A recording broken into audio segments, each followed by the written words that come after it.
All right, let's get a reaction now and stay with this particular development. Sam Matiase is with the EFF's Central Command Team.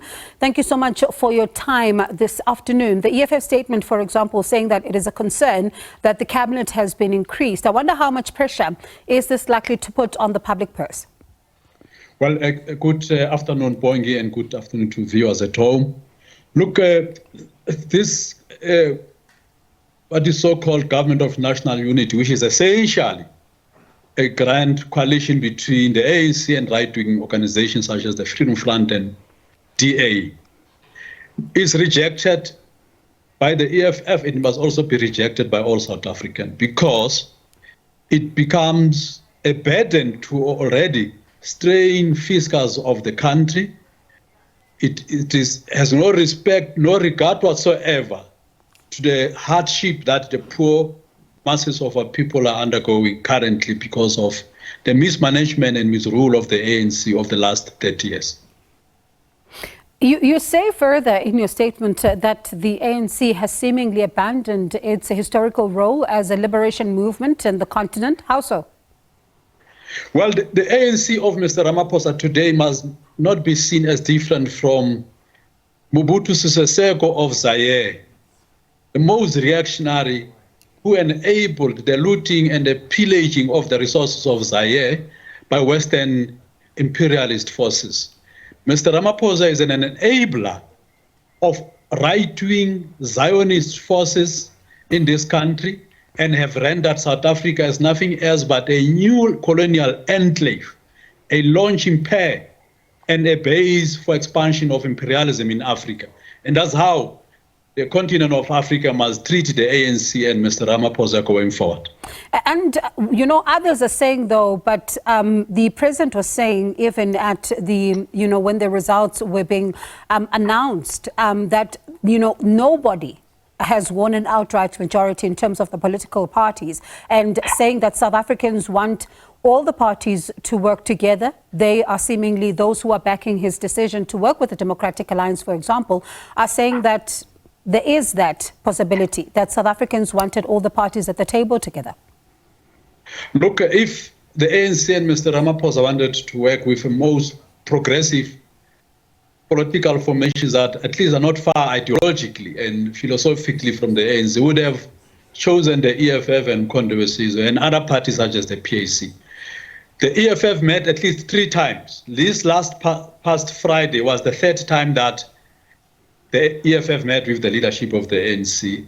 In addition to that, the president of the EFF Commander-in-Chief, President Julius Malema, met face-to-face with Mr. Cyril Ramaphosa to impress upon him on a need to place South Africa on a different paradigm shift from the right, where the ANC has always been, at least towards the left, where once that has been achieved, the EFF and the ANC would have fast-tracked the process of improving service delivery, ensuring that there is aggression towards eliminating unemployment, inequality, poverty, and all sorts of social ills in the country, and ensure that land is restored back to the rightful owners.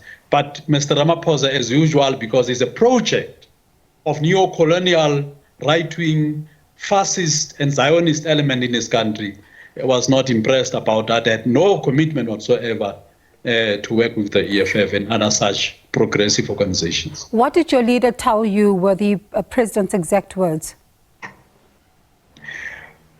Mr. Cyril Ramaphosa was non-committal. He was indifferent, had no immediate sense of agency to appreciate that the EFF presents concrete proposal to him, which would have been at the best interest of the constituency which both the EFF and the ANC serves in this country. What was uppermost in Mr. Ramaphosa's mind was obliging to the demands of the Oppenheimers and the Ruperts of this world, who gave him the cabinet that he has assembled and entrusted the most critical positions to the right-wing elements in this country, such as Department of Agriculture, Education, Communication and Digital, Trade, and many such critical departments such as infrastructure development. We see this as an offense, as an attack to the poor masses of this country.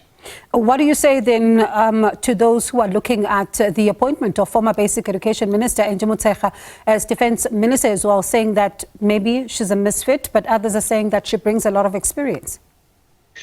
Well, we can look at these appointments of ministers as someone who was half-hearted, Mr. Cyril Ramaphosa, who didn't know who to place where. He had to do it because of the pressure put on him. He did not look at the competence, he did not look at the qualities, did not look at the competencies, he didn't look at anything.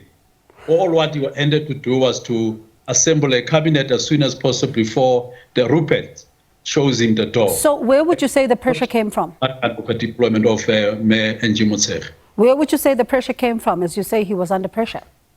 Well, of course, he's under the pressure of the Rupert and the Oppenheimers, who have made Mr. Cyril Ramaphosa, who must fulfill the undertaking and promises he made to them when he was still young. Mr. Teralukota is on record on explaining how Mr. Ramaphosa, at the very early age of his life, was an enabler, a puppet, an agent of imperialism who worked with the apartheid government. So with this kind of decision he has made, we're not surprised, was not shocked. All what we're saying is that the EFF says it will assume and take its opposition benches in parliament and ensure that it holds the executive of Mr. Cyril Ramaphosa accountable. Lastly, the EFF calls on all South Africans to regard this cabinet as nothing else but as an attack on all the working class poor people of this country, and the EFF shall mobilize our people to take the picketing lines, because this is a call to war, this is a call to occupy streets. At least once and for all, we know where our enemy is, the enemy can be described, and the enemy can now be engaged directly in all fronts, in streets, in picketing lines, and everywhere else, including parliament. You say that a call to war, a call to the streets. What do you mean exactly? It means, like during apartheid, when we knew who was the enemy, 2024, and the outcomes of these elections and the assembling of the executive, we now know that who the enemy of the people are. The enemy of the people is Mr. Cyril Ramaphosa and his friends in the DA and the Freedom Front Plus. And it will now be easy to confront the enemy head on, because this is a war that we need to confront, and we shall respond to it accordingly. I'm sure you've seen, finally, briefly then, some are saying that the EFF, though, scored its own goal when it comes to its own performance at the polls, especially around the issues of the borders. Well, the EFF has been blamed wrongfully for the issues of the borders, because in the words of the Commander-in-Chief, it is the ANC, upon returning from exile, that opened gate floods for African brothers and sisters to come in this country.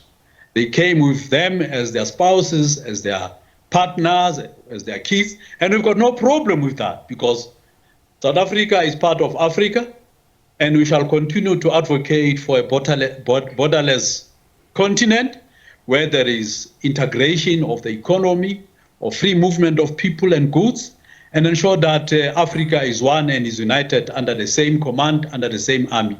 So we have no regrets whatsoever about the position we have espoused, which called for a united Africa. So would again, in the future and now, call for the integration of the African continent. All right. Thank you so much, Mr. Matiase, for your time. That was Sam Matiase there, who is with the EFF's Central Command Team.